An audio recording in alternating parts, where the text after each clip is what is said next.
26वां सूत्र देखिए। भुवन ज्ञानम सूर्य संयमात। सूर्य में संयम करने से भुवन लोक लोकांतरों का ज्ञान हो जाता है। बृहस्पति किधर है, शुक्र किधर है, और ये 27 नक्षत्र जो हम पढ़ते हैं शास्त्रों में, भरणी नक्षत्र कहाँ है, कृत्तिका कहाँ है, रेवली कहाँ है, आदि आदि, ये लोक लोकांतरों का ज्ञान हो जाता है। ऐसा कह रहे हैं सूर्य में संयम करने से। तो ये सूर्य से संयम करने से कैसे हो जाता है, ये कुछ जचीनी बात। शास्त्रों का अध्ययन करते हैं, अध्ययन करने से तो बहुत सारा पता चल जाएगा, जो पहले से बता रखा है विद्वानों ने, ऋषियों ने, उससे तो पता चल जाएगा। पर वो पढ़ने के बाद भी यदि सूर्य में संयम करें तो सारे नक्षत्रों की स्थिति अभी पता नहीं चलेगी। ये थोड़ा भी परीक्षा कोटि में। और इसके भाष्य में तो बहुत सी असंभव बातें लिखी हैं। ये जो 26वां सूत्र है, ये सूत्र सूर्य संयमात 26वां सूत्र है। इसका व्यास भाष्य बहुत लंबा चौड़ा है। यहाँ नहीं लिखी पुस्तक में, भाष्य में, व्यास जी के भाष्य में लिखी, और कैसी कैसी असंभव बातें लिखी हैं कि योगी लोग तपस्या करते हैं, वो समाधि लगाते हैं, वो उनकी आयु बढ़ जाती है, लंबी लंबी आयु जीते हैं। कितनी आयु जीते हैं? करोड़ों साल तक जीते, करोड़ों वर्षों तक लिखा व्यास भाष्य में कि करोड़ों साल तक, वो पूरी मुझे अभी ध्यान नहीं है, पर करोड़ों से तो ज्यादा ही लिखी है। करोड़ों वर्षों तक योगी लोग जीवित रहते हैं, ऐसा लिखा है। अब बताओ ये कैसे हो सकता है? महर्षि दयानंद जी तो कह रहे हैं 300-400 साल तक जी सकता है। वेद में एक मंत्र है, त्रयायुषम जमदग्ने त्रयायुषम कश्यपस्य त्रयायुषम, ऐसा एक मंत्र है। ऋग्वेदादि भाष्य भूमिका में भी ये मंत्र दिया हुआ है।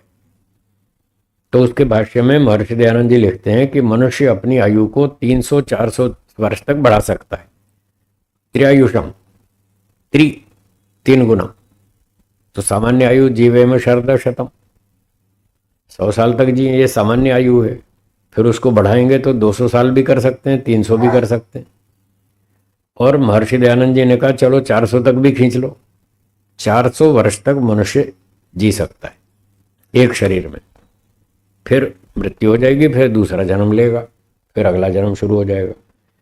तो वेदों के अनुसार महर्षि दयानंद जी तो ये कह रहे हैं कि मनुष्य अपनी आयु को बढ़ावे तो 200, 300, 400 साल तक बढ़ा सकता है। और यहाँ व्यास भाष्य में लिखा है करोड़ों वर्षों तक मनुष्य जी लेता है। तो ये बात तो ठीक नहीं है, विरुद्ध है। तो इससे पता लगता है ये मिलावटी बात है, ऐसी झूठी बातें, मिलावटी बातें हैं, ऋषियों की नहीं है। ऋषि लोग वेद पढ़कर बोलते हैं तो वो सबका एक ही विचार होता है। ऋषियों में टकराव नहीं होता, क्योंकि वो सारे के सारे ईश्वर से पूछ कर बोलते हैं। जब सारे ईश्वर से पूछ रहे हैं तो ईश्वर किसी को कुछ बताए, दूसरे को कुछ बताए, ऐसा थोड़ी करेगा। वो जो बताएगा तो सच बताएगा और सबको एक जैसा बताएगा। इसलिए किसी भी ऋषियों के विचार में कोई टकराव नहीं होता। इस कारण से हम उन पर विश्वास करते हैं कि ये सच बोलते हैं, वेदों की बात बोलते हैं, ईश्वर से पूछ कर बोलते हैं, ईश्वर से सीख कर बोलते हैं, और अपने मनमानी कुछ बोलते ही नहीं। इसलिए वो गलत नहीं होते। जो भी ऋषियों को फॉलो करेगा, वेदों को पढ़ेगा, ऋषियों के ग्रंथ पढ़ेगा, उन जैसा ही वो सोचेगा, उन जैसा ही वो विचार करेगा, उन जैसा आचरण करेगा, उन जैसी भाषा बोलेगा, वो भी गलतियों से बच जाएगा और धीरे धीरे धीरे वो भी ऋषि बन जाएगा। जैसे एक के बाद एक वैज्ञानिक बनते, उसी पटरी पे चलते हैं तो वो वैज्ञानिक बन जाते हैं, नए लोग भी तो बनते हैं ना। तो ऐसे ही सृष्टि में और भी तो नए लोग अभी आएंगे। वो भी अगर ऋषियों की तरह आचरण करें, ऋषियों की तरह सोचें, ऋषियों की तरह पढ़ें, ऋषियों की तरह बोलें, ऋषियों की तरह चिंतन करें, तो धीरे धीरे वो भी ऋषि बन जाएंगे। तो हमें ऐसा प्रयास करना चाहिए, हम ऋषियों को अनुकरण करें, ऋषियों का अनुकरण करें, उनको फॉलो करें। जैसा वो सोचते हैं वैसा हम सोचें, जैसा वो बोलते हैं ऐसा हम बोलें, जैसा वो आचरण करते हैं ऐसा हम करें, तो हमारी भी अच्छी प्रगति होगी और धीरे धीरे हम भी ऋषि बन जाएंगे। तो ये कुछ मिलावटी बातें लगती हैं जो इतनी सारी आयु लिखी। अगला सूत्र देखिए 27वां। बोलिए, चंद्रे तारा व्यूह ज्ञानम। चंद्रमा में संयम करने से तारों की स्थिति का पता चलता है, कौन सा तारा कहाँ है। जैसे अभी कुछ नक्षत्रों की बात कह रहा था मैं, तो इस तरह से कुछ और आसपास के तारों की स्थिति का पता चल जाता है। तो ये भी अभी परीक्षा कोटि में है, इसको भी छोड़ देते हैं। आगे एक और 28वां सूत्र, ध्रुवे तद्गति ज्ञानम। ध्रुव तारे में संयम करने से, ध्रुव तारा पोल स्टार उत्तर दिशा में रहता है हमेशा, और वो बताते हैं चलता नहीं, वो वहीं रहता है, स्थिर रहता है, ऐसा प्रचलित है। तो ऐसा तो हो नहीं सकता कि कोई भारी पदार्थ हो और वो अपनी जगह खड़ा रहे और हिले ही नहीं, घूमे ही नहीं। सत्यार्थ प्रकाश में लिखा है महर्षि दयानंद जी ने, कोई भी पदार्थ, गुरु पदार्थ, गुरु मतलब भारी, कोई भी भारी पदार्थ बिना घूमे अपनी स्थिति में स्थिर नहीं रह सकता। साइंस की बात, ऐसा उन्होंने वहां भी लिखा है। तो ध्रुव तारा भी बहुत सारा बड़ा भारी तारा है और अच्छा चमकता है, नॉर्थ में दिखता है हमेशा। दिन में तो चलो सूर्य का प्रकाश होता है तो हमें तारे वारे नहीं दिखते, पर शाम को जब सूर्य ढल जाता है तब आसमान में कुछ तारे दिखते हैं। तो उसमें जब दिशाओं का पता लगाना होता है हमको रात को, तो ध्रुव तारे से पता लगाते हैं ये उत्तर दिशा है, और दिन में सूर्य से पता चल जाता है दिशा का। तो ये कह रहे हैं ध्रुव में संयम करने से तारों की गति का पता चलता है। एक वैज्ञानिक से मैंने पूछा, वो भी खगोल शास्त्र का अध्ययन करते थे, तो उन्होंने बताया कि ध्रुव तारा भी स्थिर नहीं है, वो भी गतिशील है, घूमता रहता है, और अपनी धुरी पे तो घूमता ही है, और अपने स्थान से वो भी 1.5 अंश दाएं बाएं भी हिलता है। 1.5 अंश बताया उन्होंने, बहुत दूर नहीं जाता, इसलिए हमें लगता है कि ये वहीं का वहीं खड़ा है। 1.5 अंश बहुत कम होता है, एक पूरे सर्कल में 360 अंश होते हैं, तो 360 में से 1.5 अंश तो बहुत थोड़ा होता है ना। तो इतना थोड़ा इतने करोड़ों मील में पकड़ में नहीं आता कि वो हिला के नहीं हिला, जबकि वास्तव में वो भी हिला है। तो इस प्रकार से दूर से पता नहीं चलता, तो लोग कह देते हैं ये तो हमेशा यहीं रहता है, हिलता ही नहीं, जबकि ये बात नियम के अनुकूल नहीं। तो खैर सूत्र में कह रहे हैं ध्रुव तारे में संयम करो तो तारों की गति का पता चलता है। ये भी ऐसे ही परीक्षा कोटि में। आगे सूत्र देखिए 29वां, नाभि चक्रे काय व्यूह ज्ञानम। ये जो हमारा नाभि चक्र है, इस नाभि से हमारे शरीर की बहुत सारी नाड़ियां जुड़ी हुई हैं। ये तो मोटी सी बात है, आप जानते हैं नाभि चक्र, हमारे शरीर की बहुत सारी नाड़ियां यहां जुड़ी हुई हैं, ये केंद्र है हमारा शरीर का। तो इस नाभि चक्र में संयम करने से, जिसने आयुर्वेद आदि शास्त्र पढ़ा हो, क्योंकि ये जो भी संयम करेंगे पहले हमको शास्त्र भी पढ़ने पड़ेंगे, थ्योरी भी तो पढ़नी पड़ेगी, तभी कुछ आगे प्रैक्टिकल समझ में आएगा। तो जिसने शाब्द शास्त्र पढ़ा हो, आयुर्वेद पढ़ा हो, वो नाभि चक्र में संयम करे तो उसको शरीर की रचना का ज्ञान हो जाएगा और अच्छा हो जाएगा, स्पष्ट हो जाएगा कि शरीर में कैसे कैसे रचना की गई है। शरीर में नाड़ियों का जाल बिछा हुआ है और इसमें धातुएं बनती हैं, रस, रक्त, मांस, मेद आदि बहुत सारी धातुएं बनती हैं। तो आयुर्वेद का अध्ययन करने से और ध्यान समाधि लगाने से, संयम करने से शरीर की रचना का ज्ञान हो सकता है, ये बात ठीक। आगे चलते हैं, सूत्र 30, बोलिए, कंठ कूपे खुद पिपासा निवृत्ति ही। ये कंठ है और ये गड्ढा है इसके नीचे, यहां पर, इसका नाम है कंठकूप। कंठ का कुआं, कूप माने कुआं, कुआं मतलब गड्ढा, गहरा स्थान। तो कंठकूप में संयम करने से क्षुत पिपासा निवृत्ति, क्षुध का अर्थ है क्षुधा, भूख। पिपासा, प्यास। कंठकूप में संयम करने से भूख प्यास की निवृत्ति होती है। 1 घंटा, 2 घंटा, 4 घंटा आप भूख प्यास आपको परेशान नहीं करेगी। अगर आप यहां संयम करेंगे और मन में संकल्प करेंगे कि खाना नहीं मिला, आज 2 घंटा लेट है, कोई बात नहीं, 2 घंटा लेट खा लेंगे। या 1 घंटा लेट है तो 1 घंटे तक आपको भूख प्यास परेशान नहीं करेगी और आप उसको अपने मन के संकल्प से और यहां संयम करने से भूख प्यास को रोक सकते हैं। तो कुछ लोग लंबा अभ्यास करेंगे तो अधिक भी रोक सकते हैं, 1 घंटा, 2 घंटा, 4 घंटा, 6 घंटा। कई लोग उपवास करते हैं, पूरा दिन करते हैं ना कभी कभी। सूर्य के रहते रहते कुछ नहीं खाएंगे, सुबह खा लेंगे कुछ, फिर रात को सूर्यास्त के बाद खा लेंगे, पर वो पूरा दिन उपवास कर लेते हैं, पानी भी नहीं पीते।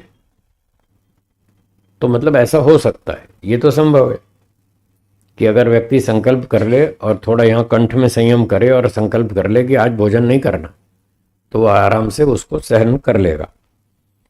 पर कुछ लोग इसका अर्थ ऐसा करते हैं कि बिना खाए पिए 20-20 साल तक आदमी जी सकता है, न खाएगा, न पिएगा, न पानी पिएगा, और फिर भी 20 साल। एक यहाँ अंबाजी के आसपास कोई माता जी है ना सुन रखा है ना उनके बारे में कि वो 70 साल से 65 साल से कुछ नहीं खाता पीता है, पुरुष, अब बोलते हैं उसको माता जी है तो पुरुष। तो वो कोई चुन्नी उन्नी ओढ़ लेते हैं, कोई नाक में वो डाल देते हैं कुछ ऐसा आभूषण जैसा, और उसको लोग माता जी बोलते हैं। तो उसके बारे में लोग कहते हैं वो 60, 65, 70 साल से कुछ नहीं खाते पीते। तो ऐसा नहीं लगता है कि आदमी 65 साल तक बिना खाए पिए रह जाए। एक बार उनके बारे में मैंने एक टीवी न्यूज़ देखी, उनको यहाँ पर हॉस्पिटल में जमा करा दिया था, थलतेज में कोई साल नहीं हॉस्पिटल नहीं था, दूसरा था, स्टर्लिंग में, हाँ स्टर्लिंग में एडमिट कर दिया। और फिर पता नहीं 15 दिन वहाँ रखा उनको, डॉक्टरों ने उनकी खूब जांच की। फिर वो टीवी में दिखा रहे थे न्यूज़, फिर उन डॉक्टरों ने Delhi all India institute of medical sciences के डॉक्टरों से संपर्क किया। तो एम्स के जो डॉक्टर थे उन्होंने पूछा भाई ये व्यक्ति कब से नहीं खा रहा है, तो वो यहाँ के डॉक्टरों ने बोला स्टर्लिंग के 65 साल से नहीं खा रहा है। तो दिल्ली के डॉक्टरों ने पूछा तुम 65 साल से देख रहे हो? बोले नहीं हम तो 15 दिन से देख रहे हैं। तो बोले तुम 65 साल का दावा क्यों करते हो उनके वहां के डॉक्टरों ने डॉक्टरों को डांट लगाई, जब तुम 15 दिन से देख रहे हो तो तुम 65 साल का दावा क्यों करते हो? सुनी सुनाई बात मत करो, जो तुमने देखा उतना बोलो। तो 10-15 दिन हो सकता है कोई रह जाए बिना खाए पिए, ये चल सकता है, बाकी कोई 60 साल 65 साल बिना खाए पिए जी ले, ऐसा नहीं है।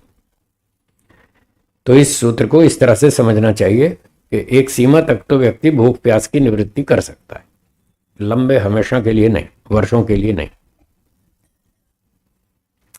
अगला सूत्र 31वां, बोलिए। कूर्म नाड्याम स्थैर्यम। कूर्म कहते हैं कछुए को, कछुआ देखा है ना आपने?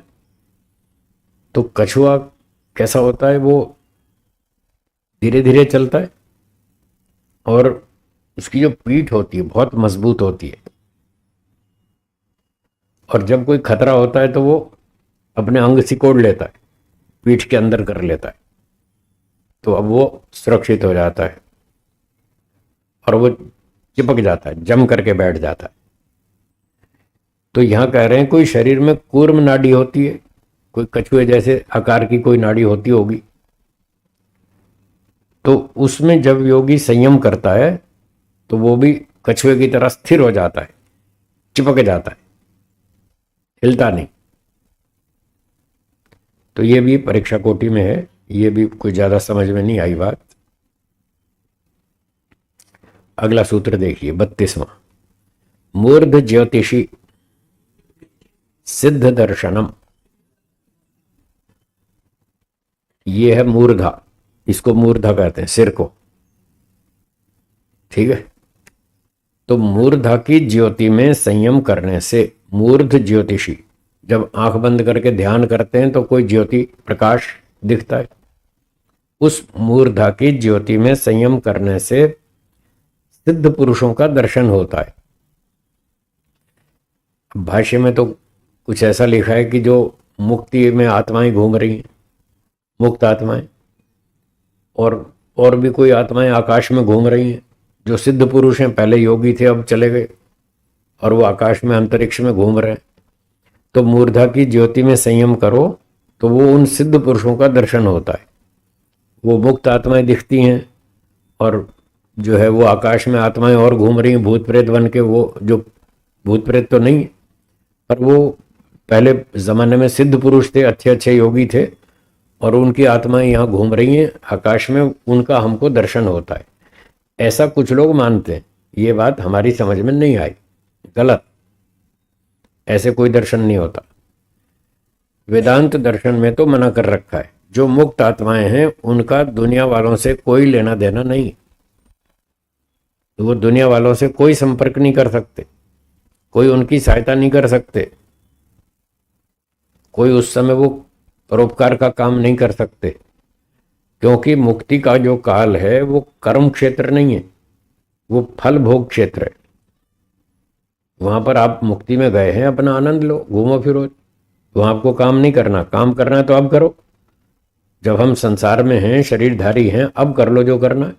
सेवा कर लो, परोपकार कर लो, दान दे लो, हवन कर लो, यज्ञ कर लो, रोगियों की सहायता करो, कमजोरों की मदद करो। इस समय कर लो जो करना है, जितना परोपकार करना है। जैसे बच्चे स्कूल जाते हैं, 5-6 दिन स्कूल जाते हैं, संडे की छुट्टी होती है। अब आप उनको कहो संडे को भी तुम काम करो, स्कूल जाओ, जाएंगे? संडे को नहीं जाएंगे। संडे तो हमारी छुट्टी है, हम छुट्टी मनाएंगे, हम नहीं जाएंगे स्कूल। एक सरकारी अफसर को 7 दिन की छुट्टी मिली, क्या बोलते हैं, एलटीसी। और उसको बोला भाई तुम यहाँ अहमदाबाद में काम करते हो, 7 दिन का एलटीसी की छुट्टी, जाओ कश्मीर घूमे आओ। अब वो चला गया घूमने। 2 दिन हुए, पीछे से फोन आया, भाई हमारा काम करो। तो वो काम करेगा? नहीं करेगा। वो कहेगा मैं अब काम करने के लिए नहीं बैठा हूँ, मैं 7 दिन छुट्टी पर आया हूँ, परिवार बच्चे मेरे साथ हैं, मैं अब इनके साथ मौज करूंगा, मैं तुम्हारा काम नहीं करूंगा। तो जैसे एलटीसी टूर पे जाते हैं, 7 दिन की छुट्टी होती है, तो फिर उन छुट्टी के दिनों में, हॉलीडेज में, वो काम नहीं करता। उसको विश्राम भी तो चाहिए, विश्राम चाहिए, घूमना फिरना, खप्पे मारना, खाना पीना, मौज मस्ती करना, वो उसके लिए आवश्यक है। तो इसके लिए वो छुट्टी पर गया है।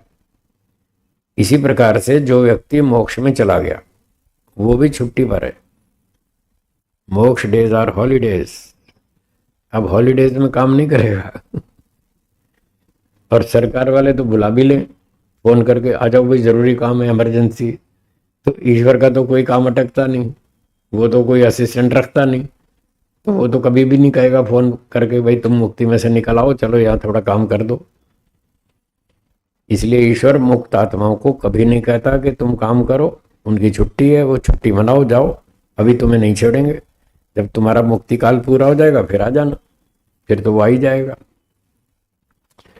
तो मुक्त आत्माएं दुनिया वालों से कोई संपर्क नहीं कर सकती, कोई सहायता नहीं कर सकती, कोई मदद नहीं कर सकती, उनको करनी भी नहीं है।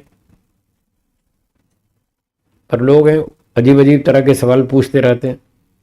एक व्यक्ति ने एक दिन पूछा मुझसे कि जी मान लो एक मुक्त आत्मा की इच्छा हो जाए, वो लोगों को देखे भी ये वो लोग परेशान हो रहे हैं, दुखी हो रहे हैं, और इनको लोग परेशान करते हैं, तंग करते हैं, इनका संपत्ति छीन लेते हैं, इनको बदनाम करते हैं, झूठे आरोप लगाते हैं, तो ये बेचारे बहुत दुखी हो रहे हैं। उसको मन में दया आ गई मुक्त आत्मा को।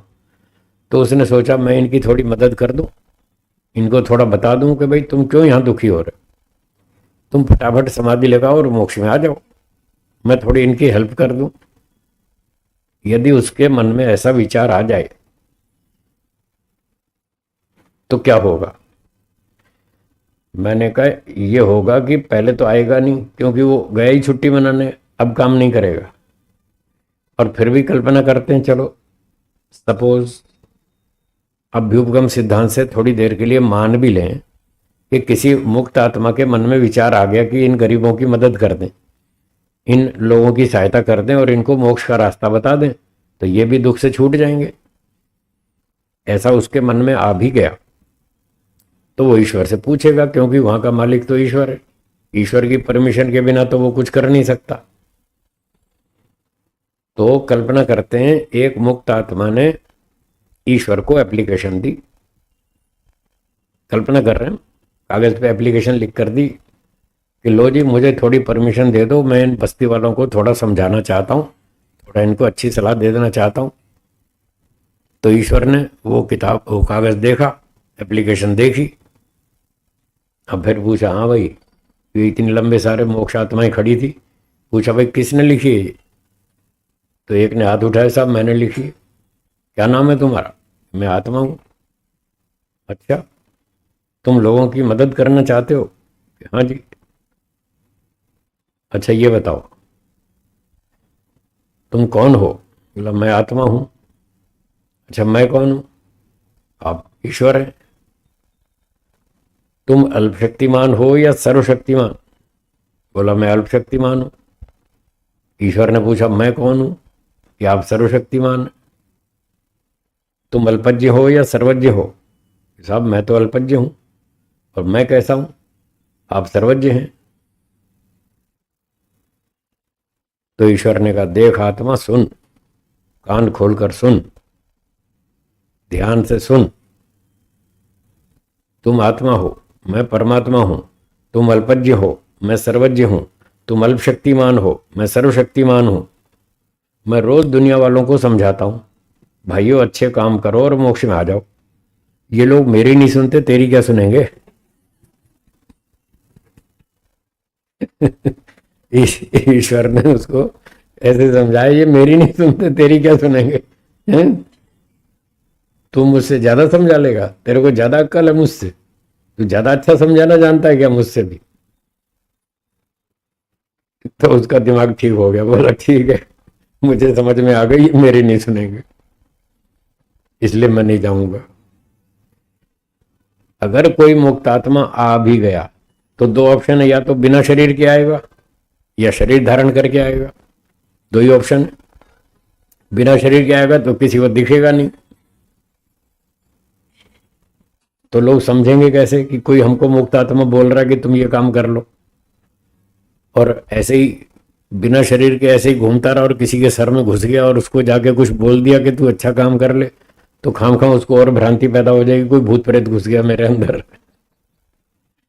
क्योंकि भूत प्रेत की मान्यता तो पहले से चल रही है ना, तो लोग समझे कोई भूत प्रेत घुस गया। फिर जिसके अंदर वो मुक्त आत्मा घुसेगा और उसको कहेगा तुम अच्छे काम करो, ऐसे करो वैसे करो, लोगों की भी मदद करो, तो तुम्हारा मोक्ष हो जाएगा। अब वो व्यक्ति जब जनता को कहेगा कि मेरे अंदर एक मुक्त आत्मा घुस गया था आज और वो मुझे मैसेज देकर गया है, तो तुम भी लाभ उठा लो, मैं भी उठा लेता हूं, तो जनता उसको जूते मारेगी, इसके अंदर भी भूत घुस गया है। मुक्त आत्मा कहां से घुस गया? भूत भूत घुसा है इसके अंदर, तो उसकी हालत और खराब कर देंगे। तो बिना शरीर धारण किए यदि मुक्त आत्मा आकर लोगों को ऐसे बताना शुरू करेगा तो उससे लोग लाभ नहीं उठा सकते, उल्टा और समस्या में फंस जाएंगे और कई भ्रांतियां पैदा हो जाएंगी कि इसके अंदर कोई भूत घुस गया है। और दूसरा पक्ष कि वो शरीर धारण करके आ जाए, मान लो जैसे महर्षि दयानंद जी आ गए और कोई भी ऐसे शरीर धारण करके आए और कहने लगे देखो मैं मुक्ति में से आ रहा हूं, मैं मुक्त आत्मा हूं, मैं तुम्हें सलाह देने आया हूं, ऐसे ऐसे काम कर लो तुम्हारी मुक्ति हो जाएगी, मैं फिलहाल मुक्ति में हूं, ऐसा अगर कोई कहे, मैं तो भगवान से परमिशन लेकर आया हूं शरीर धारण करने के लिए, कोई 25-50 साल के लिए आया हूं, फिर तो मैं तो मुक्ति में ही हूं, अभी थोड़ी देर में मुक्ति में चला जाऊंगा। अगर कोई शरीरधारी व्यक्ति ऐसा कहे तो लोग उसकी खिल्ली उड़ाएंगे। ये आया मुक्ति से।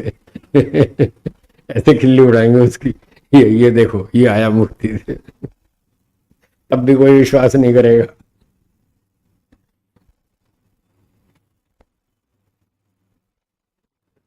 तो ईश्वर ने कहा इसमें खामखा समस्या बढ़ जाएगी, तुम रहने दो। बिना शरीर के जाओगे तो लोग भूत प्रेत समझेंगे, और शरीर धारण करके जाओगे तो लोग खिल्ली उड़ाएंगे, कोई तुम्हारी बात सुनेगा नहीं।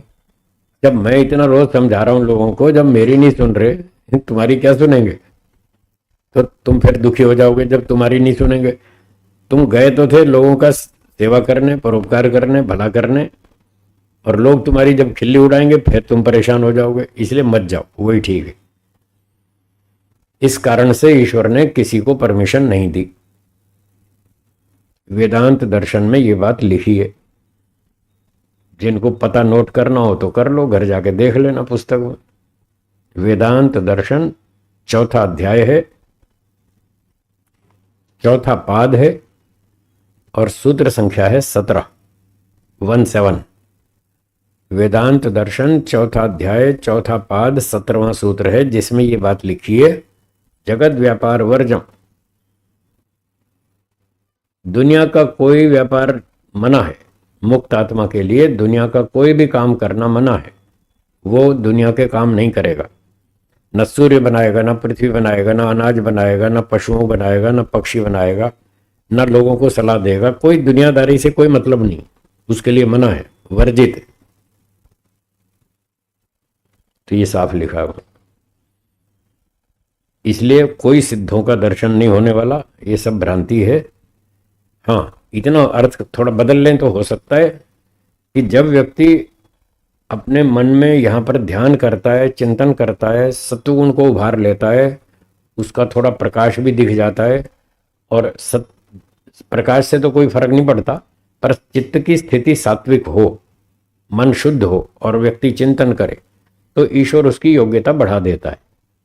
और उसकी योग्यता बढ़ने से फिर वो लोगों का परीक्षण करता है और लोगों को पहचान लेता है कि हाँ, ये आदमी ठीक है, ये आदमी गड़बड़ है, ये सही आदमी, ये गलत आदमी, ये ईमानदार है, ये बेईमान। तो इससे अच्छा संपर्क रखेंगे, बेईमानों से बच के रहेंगे। ऐसे उसकी योग्यता क्षमता बढ़ जाती है, और वो कोई अच्छे अच्छे विद्वान योगी भी सामने आ जाएं तो वो उनको पहचान लेता है। ऐसे तो उसका सिद्धों का दर्शन ठीक है, योग्य व्यक्तियों को पहचानने की क्षमता बढ़ जाती है। इतना अर्थ तो ठीक है। बाकी वो अंतरिक्ष में घूमने वाले कोई सिद्ध पुरुषों का दर्शन नहीं होता। ठीक है जी। तो समय समाप्ति की ओर है, यहाँ पाठ को विराम देते हैं, बाकी चर्चा फिर करेंगे। एक बार ओम का उच्चारण करेंगे।